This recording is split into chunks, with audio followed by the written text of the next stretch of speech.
নমস্কাৰ মৰমৰ ছাত্ৰ ছাত্ৰীসকল, আজি আমি আলোচনা কৰিম ক্লাছ 9ৰ এটা কবিতাটোৰ নাম হৈছে নো মেন আৰ ফৰেইন।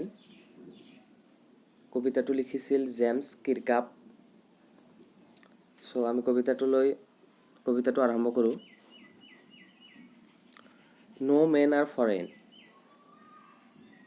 প্ৰথমতে আমি কবিতাটোৰ যিটো টাইটেল আছে টাইটেলটো আলোচনা কৰিম। নো মেন আৰ ফৰেইন। ফৰেইন মানে হৈছে a person who belongs two another country. Foreign মানে হৈছে এজন ব্যক্তি বা এজন মানুহ যিজন নেকি বেলেগ এখন দেশৰ। তো ইয়াতে টাইটেলটোত এইটোৱে কৈছে নো মেন আৰ ফৰেইন, কোনো মানুহেই বিদেশী নহয় বা বিদেশৰ নহয়। তাৰমানে এই কবিতাটোৰ জৰিয়তে জেমছ কিৰকাপে মানে এটা মেছেজ দিব বিচাৰিছে মানৱ সমাজৰ কাৰণে, আমাক এটা মেছেজ দিব বিচাৰিছে যে কোনো মানুহেই বিদেশী নহয়। যদি আমি দেশবিলাকৰ যদি বৰ্ডাৰবিলাক উঠাই দিওঁ, তেতিয়াহ'লে আমি সকলোৱে এটা পৃথিৱীত বসবাস কৰি আছোঁ। ইয়াত দেশ বিদেশ একোৱে নাথাকে বৰ্ডাৰবিলাক যদি উঠাই দিওঁ। তো এইটো আমাৰ নিজাববীয়াকৈ এটা সৃষ্টি কৰা এটা বাউণ্ডাৰী। বৰ্ডাৰবিলাক হৈছে নিজাববীয়াকৈ সৃষ্টি কৰা। তো ঈশ্বৰে যেতিয়া আমাক সৃষ্টি কৰিছে কোনো বৰ্ডাৰ হিচাপে বা কোনো বাউণ্ডাৰী হিচাপে আমাক সৃষ্টি কৰা নাই। আমি সকলোৱে একে। আমি সেই সকলোৱে একে ধৰণৰ পোচাক পৰিধান কৰোঁ, সকলোৱে সেই একে বায়ু সেৱন কৰোঁ বা সকলোৱে আমি একে খাদ্য গ্ৰহণ কৰোঁ, একে আহাৰ গ্ৰহণ কৰোঁ। কবিয়ে এই কবিতাটোৰ জৰিয়তে, কবি জেমছ কিৰকাপে এই কবিতাটোৰ জৰিয়তে আমাক এটা মেছেজ দিব বিচাৰিছে যে কোনো মানুহেই বিদেশী নহয়। আমি যদিও এইটো আমাৰ এটা নিজাববীয়াকৈ সৃষ্টি কৰা এটা ধাৰণাহে যে তেওঁ বিদেশী, আমি এই দেশৰ, এইটো এটা ধাৰণাহে। আচলতে আমি সকলোৱে একে। উই আৰ অল ছেম কবিৰ মতে। আমি কবিতাটো আৰম্ভ কৰোঁ। তো ইয়াতে এটা কবিতাটোৰ ওপৰত এটা পেৰাগ্ৰাফ এটা দিছে। এইটো আমি আগতে পঢ়ি লওঁ। Have you ever thought of some people as strange অৰ আদাৰ কাণ্ট্ৰিজ আৰ ফৰেইন। যে ইয়াত কুৱেশ্যন কৰিছে যে তুমি কেতিয়াবা ভাবিছানে যে কোনো মানুহ অচিনাকি নাইবা কোনো দেশ বিদেশী বুলি তুমি কেতিয়াবা ভাবিছানে? We have many ways of thinking of other people as different from us as them. সিহঁতৰ দৰে আমাৰো বিভিন্ন ধৰণৰ চিন্তা থাকে, বিভিন্ন চিন্তাধাৰা থাকে যে বেলেগ মানুহবিলাক আমাতকৈ অলপ বেলেগ। এই চিন্তাটো আমাৰ মাজত থাকে। They may belong to a different country. সিহঁতে বেলেগ দেশৰ হ'ব পাৰে। Or speak a different language, নাইবা এটা বেলেগ ভাষা ক'ব পাৰে। এনেকৈ আমি কেতিয়াবা ভাবোঁ যে সিহঁতে বেলেগ দেশত থাকে বা বেলেগ ভাষা কয়। তো আমি কেতিয়াবা আমাৰ নিজৰ কিছুমান চিন্তাধাৰা থাকে যে সিহঁত আমাতকৈ বেলেগ। দে আৰ ডিফাৰেণ্ট ফ্ৰম আছ। যেনেকৈ সিহঁতেও আমাৰ কথা ভাবে। তাৰপিছত কৈছে ইন দিছ পয়েম, এই কবিতাটোত, হাউএভাৰ যিয়েই নহওক, দ্য পয়েট ৰিমাইণ্ডছ আছ অফ দ্য মেনি ৱেজ। যে এই কবিতাটোত কবিয়ে কি কৰিছে, আমাক মনত পেলাবলৈ চেষ্টা কৰিছে, মনত পেলাই দিছে। কবিৰ বিভিন্ন ধৰণে কবিয়ে কি কৰিছে, আমাক মনত পেলাবলৈ চেষ্টা কৰিছে যে in which we are all the same, যে আমি সকলোৱে একে। For we are all human being, কাৰণ আমি সকলোৱে মানুহ বা মানৱ। তো কবিতাটো আৰম্ভ কৰিছোঁ। Remember, no men are strange, no countries foreign, beneath all uniforms a single body breath, like ours the land our brothers walk upon, is earth like this in which we all shall লাই।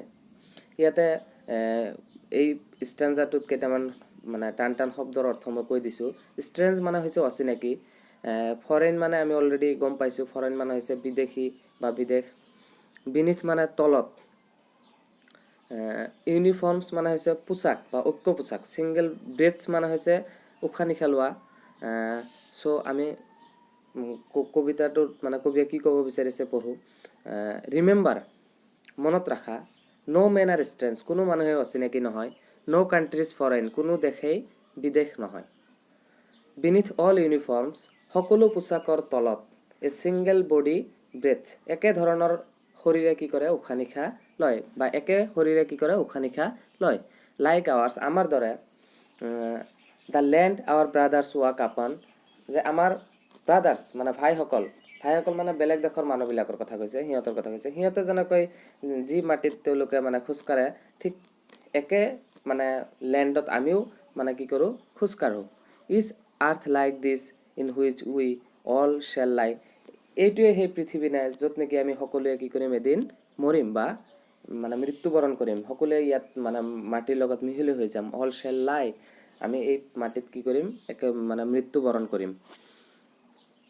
দে too, সিহঁতেও aware of sun and air and water, are fed by peaceful harvest, by wars, long winter starved. They, their hands are ours, and in their lines we read, a labor not different from our own. ইয়াত কৈছে যে দে মানে সিহঁত মানে বেলেগ মানুহৰ কথা কৈছে, আমাতকৈ বেলেগ যিবিলাক মানুহ, যেনেকৈ আমি বেলেগ দেশৰ মানুহৰ কথা ভাবোঁ, তো সিহঁতৰ কথা কৈছে যে সিহঁতেও কি কৰে, aware of sun and air and water, সিহঁতেও পানীৰ বিষয়ে গম পায়, বতাহৰ বিষয়ে গম পায়, বায়ুৰ বিষয়ে গম পায়, বা চন্দ্ৰৰ বিষয়ে মানে জানে, সিহঁতেও জানে। তো সিহঁতৰ চন্দ্ৰ আমাৰ কাৰণে যেনেকুৱা, সূৰ্য আমাৰ কাৰণে যেনেকুৱা মানে পোহৰ দিয়ে, ঠিক তেনেকুৱা সিহঁতকো পোহৰ দিয়ে। বায়ু আমিও সেৱন কৰোঁ, সিহঁতেও সেৱন কৰে। পানী আমিও মানে পান কৰোঁ বা গ্ৰহণ কৰোঁ, সিহঁতেও সেই একে পানী গ্ৰহণ কৰে। আৰ ফেড বাই পিচফুল হাৰভেষ্ট, যে পিচফুল হাৰভেষ্ট মানে হৈছে শস্য। তো সিহঁতেও যিটো শস্যৰ পৰা খাদ্য গ্ৰহণ কৰে, আমিও সেই একে শস্যৰ পৰা কি কৰোঁ, খাদ্য গ্ৰহণ কৰোঁ। বাই ৱাৰ্ছ লং উইণ্টাৰ ষ্টাৰ্ট, আকৌ যুদ্ধৰ মানে দীঘলীয়া শীতকালত, মানে যেতিয়া যুদ্ধ হয়, যুদ্ধত মানে কি কৰে, সিহঁতেও নাখাই থাকে, আমিও একেদৰে নাখাই থাকোঁ। দিয়াৰ হেণ্ডছ আৱাৰ্ছ, দিয়াৰ হেণ্ডছ আৰ আৱাৰ্ছ, সিহঁতৰ যেনেকুৱা হাত আছে, ঠিক তেনেকৈ আমাৰো একে ধৰণৰ হাত আছে। এণ্ড ইন দিয়াৰ লাইনছ উই ৰিড, আৰু সিহঁতে যেনেকৈ পঢ়া শুনা কৰে, ঠিক তেনেকৈ আমিও মানে পঢ়া শুনা কৰোঁ। A labour not different from our own, এজন শ্ৰমিক যিজনে কাম কৰি খায়, সেই শ্ৰমিকজনো আমাতকৈ পৃথক নহয়, ডিফাৰেণ্ট নহয়।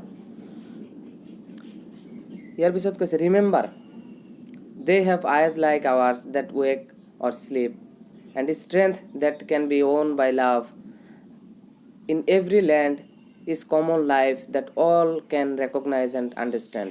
যে কৈছে যে ৰিমেম্বাৰ, মনত ৰাখা, they have eyes like ours that wake or sleep, যে সিহঁতৰো চকু আছে, যিটো চকুৱে নেকি কি কৰে, চকু মেলে বা টোপনিত যায়, বা চকু মানে জাগি থাকে। ৱেক মানে আচলতে জাগি থকা। চ' সিহঁতৰ আমাৰ দৰে চকু আছে, আৰু সেইটো জাগিও থাকে বা টোপনিতো যায়।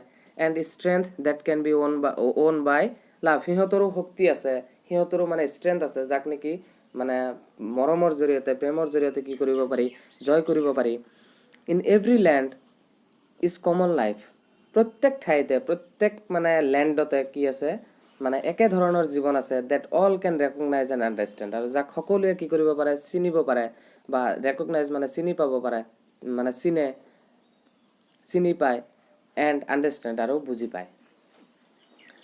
Late us remember, whenever we are told to hate our brothers, it is our selves that we shall dispose as betray, condemn, remember we who take arms against each other.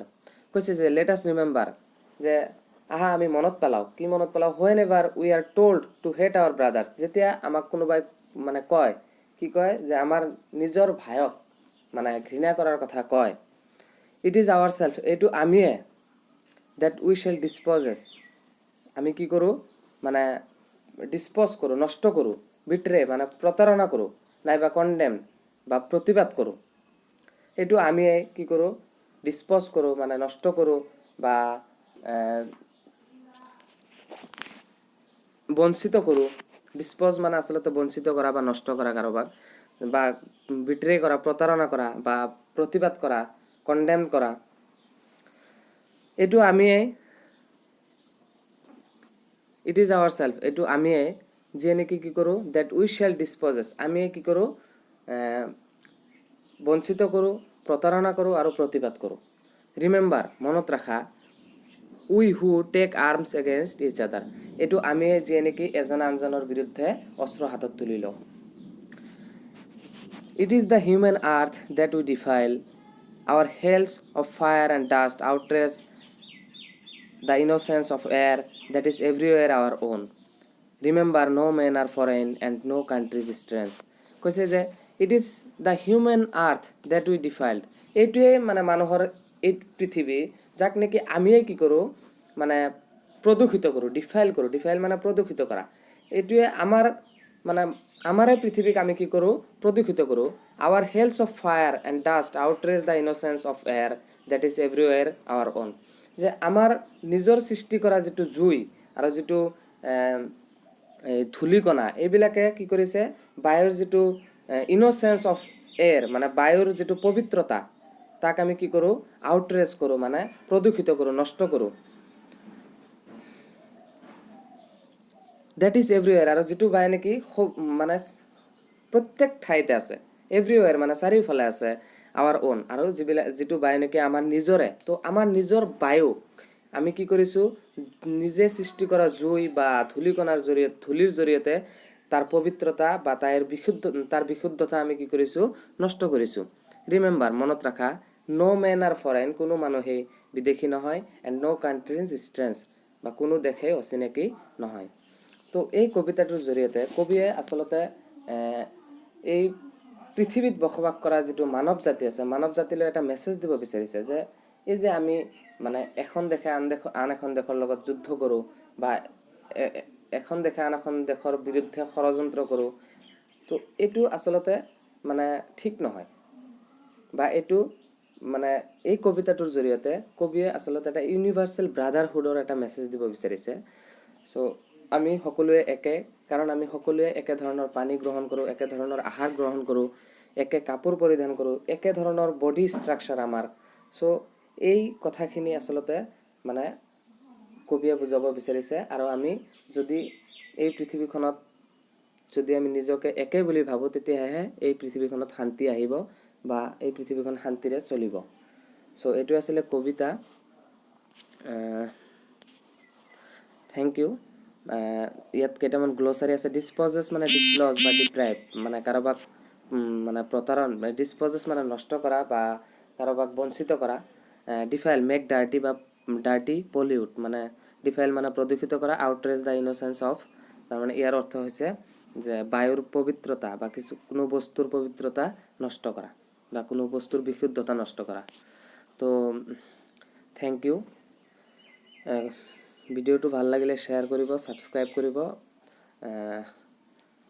আৰু যদি কিবা অসুবিধা থাকে comment বক্সত জনাব, নাইবা মোক personally ইনবক্সত জনাব পাৰিব। Thank U.